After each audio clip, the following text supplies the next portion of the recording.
দাঁড়ান দাঁড়ান, আমার ভিডিওটা আপনার সামনে গেছে, আপনি ধাক্কা দিছেন। আপনার ভিডিওটা আমার সামনে আসলে আমি ধাক্কা দিব না।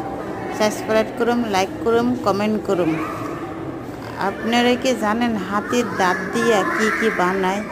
আমি এটা প্রথম দেখলাম। আমি এক জায়গায় গেছিলাম যে ঘুরতে, ওখানে দেখছি এরকম হাতের দাঁত দিয়ে অনেক সুন্দর সুন্দর জিনিস বানায় রাখছে। তাই আমি ভিডিওটা করেই ফেললাম।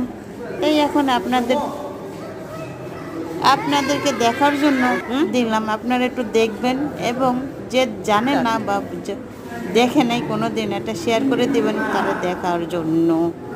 মাশাআল্লাহ, ভিডিওটা কন্টিনিউ করেন, দেখবেন এত সুন্দর সুন্দর জিনিস বানাইছে হাতের দাঁত দিয়া। আমি তো অবাক হয়ে গেছি, ওখানেই অবাক হয়ে গেছি। এখন কি করে যে এত সুন্দর সুন্দর জিনিস বানাইছে, ধন্যবাদ যাকে সে বানাইছে এত সুন্দর করে জিনিস।